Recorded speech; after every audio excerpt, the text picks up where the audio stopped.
A life insurance policy or retirement account can send money to someone without passing through the usual family argument, but only if the beneficiary information is clear and current.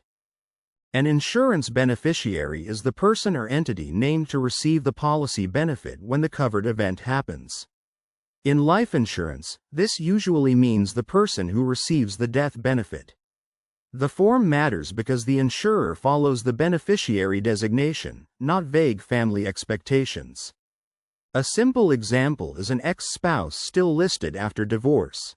The policyholder may assume the money will go to a current partner or children, but the old form may say something else. That small administrative detail can become a major family conflict later. Primary beneficiary matters because it changes what looks reasonable in this specific setting. In Insurance Beneficiaries Explained, the person may feel they are reacting freely, while primary beneficiary and contingent beneficiary have already narrowed the path. The most painful mistake is assuming family understanding will override the form. Insurance companies usually follow the beneficiary designation. If the form names the wrong person, old expectations, verbal promises, or family assumptions may not fix it after the policyholder dies. A contingent beneficiary is the backup plan. If the primary beneficiary dies first, cannot be found, or cannot legally receive the money, the contingent beneficiary can keep the payout from becoming slower or more complicated. Percentages need to be precise. If 3 people are supposed to share the benefit, the form should say how much each receives. A vague idea of fairness can become a dispute when grief, money, and paperwork arrive together. The first stage usually gives the cleanest choices. Once the situation gathers deadlines or expectations, even a simple correction can feel heavy. Life events should trigger a review. Marriage, divorce, birth, death, estrangement, adoption, business changes, or new dependents can all make an old beneficiary form wrong. The form should match the current responsibility, not the old situation. Different percentages between siblings can create conflict if the policyholder never explained the reason. One sibling may believe the split was intentional, while another may assume it was a mistake. Clear percentages are not only math, they are a way to prevent grief from turning into a paperwork fight. Percentage allocation often hides in the details of insurance beneficiaries. In Insurance Beneficiaries Explained, it may sit inside percentage allocation, so the warning sign is easy to miss until the consequence is already moving. A will may not control the policy if the beneficiary form says otherwise. That is why policy documents, retirement accounts, and payable on death forms need their own review. Estate planning fails when one document says one thing and another document says something else. Beneficiary update after life events deserves attention near the end of the chain. In Insurance Beneficiaries Explained, it can decide whether the outcome becomes manageable or turns into the more difficult version of the problem. Even technical choices have emotional weight. Money, safety, trust, and responsibility rarely stay completely neutral. A practical explanation joins the example with the rule behind it. That is what makes the idea usable. Another overlooked issue is revocation. Some jurisdictions or plan types may treat divorce, marriage, or beneficiary changes differently, so people should not assume the law will automatically fix an old form. The safest approach is to update the designation directly and keep confirmation. The safest move is usually the concrete one. Find the term, number, signal, or behavior that would alter the decision. Beneficiary forms should use clear legal names and updated contact information where possible. A nickname, old surname, or vague description can slow the process, especially if several people could match the description. To use this idea, read the beneficiary form as if the insurer will follow it exactly. Names, backups, percentages, and legal capacity matter more than what people assume the policyholder meant. The best use of the idea is prevention. Once the mechanism is visible, the person has a better chance to act before damage spreads. Percentage splits should add up cleanly.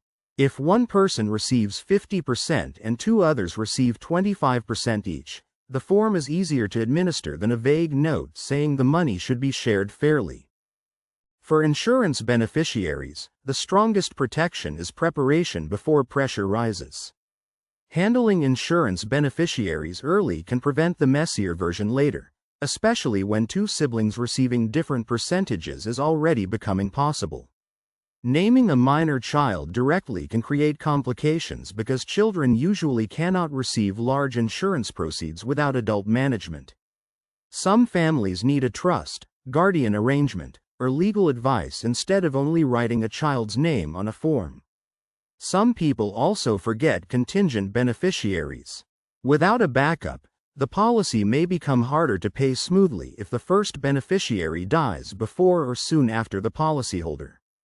In Insurance Beneficiaries Explained, this extra check matters because ex-spouse still listed after divorce can look simple until primary beneficiary and contingent beneficiary are both included. The final test is simple. If the idea helps someone ask a better question or avoid a costly assumption, it has done its job. Contingent beneficiaries matter when the first choice dies first, cannot be found, or is legally unable to receive the money. Without a backup, the benefit may move through slower estate procedures instead of going cleanly to the intended person. Beneficiaries are not only about family emotion. They are also about financial function. The money may be intended to replace income, pay debt, support children, fund a business transition, or cover final expenses. Beneficiary planning should also consider taxes, creditor issues, and whether the recipient can manage the money. A young adult, dependent relative, or person with special needs may require more careful planning than a simple direct payment. The practical value is strongest when the idea helps someone act before two siblings receiving different percentages becomes a more expensive or emotionally loaded problem. A primary beneficiary is the first person or entity set to receive the benefit. A contingent beneficiary is the backup if the primary beneficiary cannot receive it. That backup matters because life changes, people die, relationships end, and documents can outlast the assumptions that created them. Beneficiary forms can override what people casually expect. A person may update a will but forget an old insurance policy or retirement account. If the beneficiary form still names someone from years ago, the money may follow that form instead of the family's current understanding. Percentages need attention too. If 3 people are meant to share the benefit, the form should say exactly how. Vague instructions can create delays, disputes, or outcomes that feel unfair. Clear percentages reduce the chance that grief turns into a paperwork fight. Beneficiary mistakes are painful because they usually appear after death, when the policyholder cannot clarify anything. That makes the form itself extremely important. The names, percentages, and backups must say what the person actually intends. Beneficiary designations should also match the purpose of the policy. A parent may want income replacement for a spouse, education money for children, or business continuity for a partner. Those purposes can require different names, percentages, and backup choices. The form should reflect the actual plan, not just the first person who came to mind. The safest habit is to review beneficiaries after major life events: marriage, divorce, birth, death, estrangement, or a new financial responsibility. A 5-minute update can prevent years of confusion after the policyholder is no longer there to explain the intention. Trusts, charities, spouses, children, and business partners can all be beneficiaries in different situations. The right choice depends on the purpose of the money, not only on family closeness.